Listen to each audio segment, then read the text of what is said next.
Ha!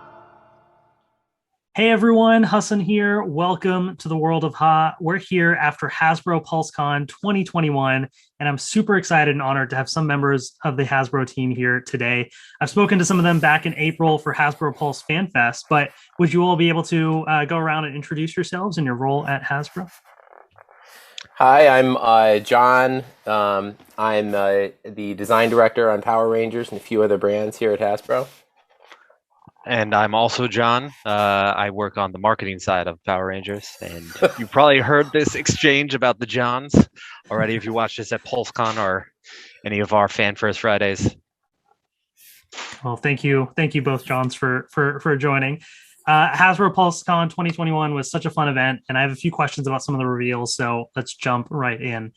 Um, there were a lot of great Lightning Collection reveals at Hasbro PulseCon from a variety of seasons, and with that comes so many little details for characters across seasons to keep track of.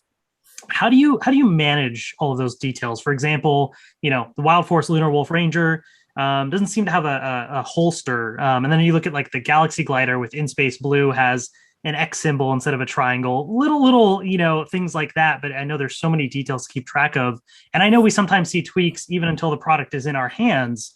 Versus the reveal. How do you manage all of that specifically for those examples and in general?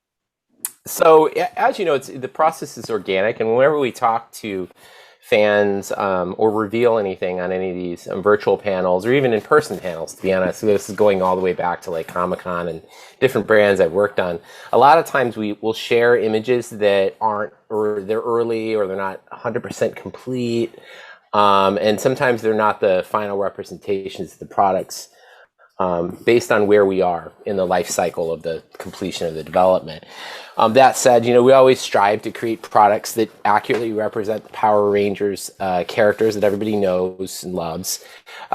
We hear the fans' feedback, whether it's on social media platforms like Twitter or YouTube, like your YouTube channel. We're always listening, especially our design team and the marketing team. And we always try to take these things into consideration as we're working to become better. So I think part of our job, and it's different now because of 2020 and 2021. We do a lot of these things virtually. Is meeting with fans and kind of hearing your feedback, and we're becoming experts ourselves in a lot of ways for some of these seasons that aren't intrinsic. Like for example, Jordan is a huge in space fan, so for him, he sees things, and we were able to catch the X instead of the funny envelope symbol. So it's a lot of it is organic, and we're doing the best we can to get better all the time, and we do appreciate that from our fan audience. We know how important those details are to people, especially when it's a season that you know and love. Absolutely. Well, one of the reveals that we got was of Shelby, the Dino Charge Pink Ranger. And to our pleasant surprise, she actually comes with her Triceradrill weapon from the Dino Steel mode. So that was a really cool addition. Thanks. So I was curious about, the addition of that, but then also since the previously released Dino Charge Rangers, never got their Dino Steel weapons, is there any plans to like maybe throw that into another release? Like we had the Zeo Blue Tonfas with the Zeo Cog.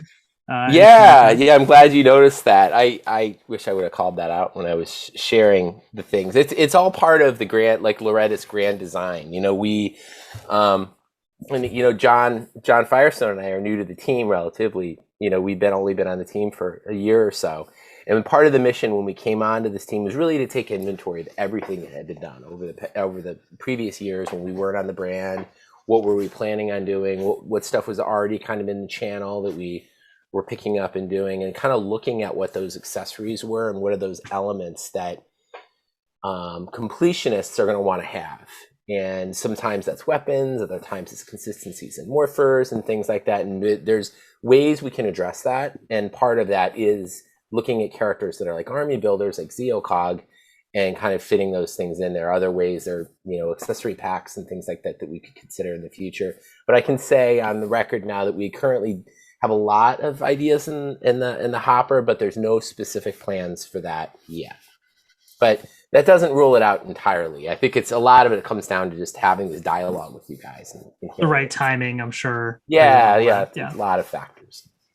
Well, one of the other reveals was the new deluxe assortment of Lightning Collection figures. So, curious as to what's the inspiration behind this new assortment and how that came about.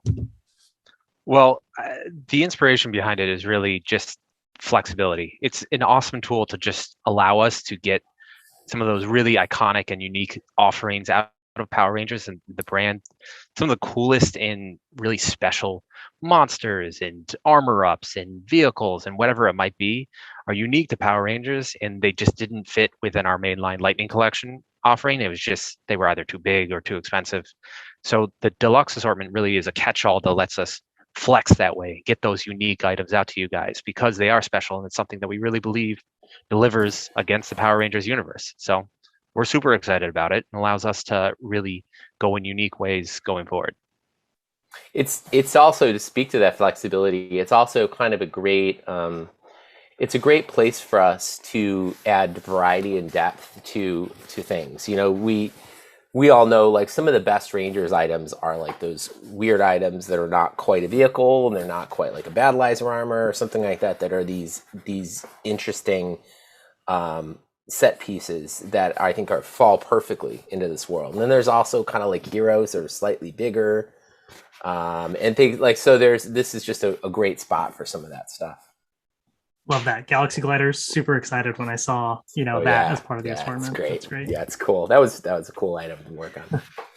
So some of the monster figures we've seen lately, now especially going forward are kind of in the deluxe assortment, but we've also seen, like King Sphinx, we've seen Pumpkin Wrapper, now Piranha's Head, and they're all sort of a larger scale than the usual 6-inch, Rangers. So kind of, bigger and more detailed, which is really cool. But I'm curious as to, will we ever see more Monster of the Day figures in the same 6-inch scale as, we've had Rita, Zed, Finster, Goldar, to kind of have in line with the Rangers? Is that still a potential? Yeah, I mean, this speaks to kind of the ever evolving nature of Lightning Collection. We're trying as we go to try to establish good practices, different kinds of consistencies and scale and things like that. But we do realize that it has to be organic with what people already have in their collection. But I think a good example of this is like Piranha's Head. Piranha's Head is closer in scale when you see him in person. He looks more like the guy in the rubber suit that was in the show, for example.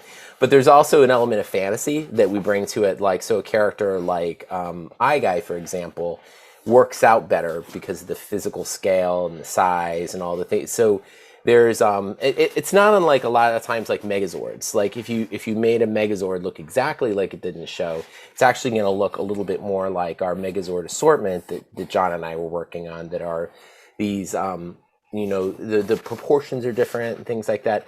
But in your mind's eye, it might look something more like the Zeo Megazord, where it's like it's different proportions, or it looks more like that concept art people remember, or the Zord Ascension project. So I feel like Monsters fits into that same envelope. And again, there's no hard and fast rule, but we do like to listen to the fans and kind of hear what the feedback is, and we know that this is an organic process. We want to try to stay current with what the fans want. Absolutely. Well, another announcement from PulseCon was similar to the Target exclusive Spectrum packaging that we've had in the past. We now have the Walmart exclusive packaging that's coming. As collectors, is this something, should we be prepared for more of those types of, maybe retailer exclusive packaging in the future? And when can we expect those Walmart variants to be available? So the Walmart variants are coming in early spring of 2023. So they should be available soon. We find these fun package variants really just to be a cool way to spice up your collection. So if you're showing them on your shelf or on your wall, on your cupboard, it's nice to have that color break, something that looks different and really calls itself out as like a mini collection within your collection. And it's a cool way to also show off your own personality and like your find versus your friends and your other collectors. So we like giving those every once in a while, but we also don't want to overplay the hand on doing too many different variants. So we don't have too many plans or anything specific for the immediate future in terms of additional variants for different retailers or anything like that to speak of. But yeah, definitely keep your eyes out for the Walmart ones coming spring 2022. Awesome. Well, one final question, more from a franchise perspective. So, Dynafury season 2 was announced as coming, exclusively to Netflix next year, which is exciting. Just like season 1 this year, can we expect that it will drop on Netflix in portions or maybe a weekly release? Do we know what type of cadence that might occur? So that's really a $1 million question right now. And so you could reach out and talk with our franchise team, and they'd say the same thing. There's nothing that we can really say about the cadence or the number of episodes right now without getting into some real deep trouble. So you'll just have to stay tuned as we make announcements about what the rollout's going to look like in the coming months with Netflix. Sounds good. Well, I'm very, very excited about all the reveals. Personally, the Lord Zed helmet looks so good. I love the voice changer. Had that pre-order right away. Very, very excited for that. It's the right move. yeah. Can't wait. But that's going to wrap up all the questions that I had. To the viewers, make sure you check out Hasbro Pulse for all these great Power Rangers products, and keep an eye out for season 2 of Dynafury coming to Netflix next year. John and John, thank you so much. It's been a pleasure.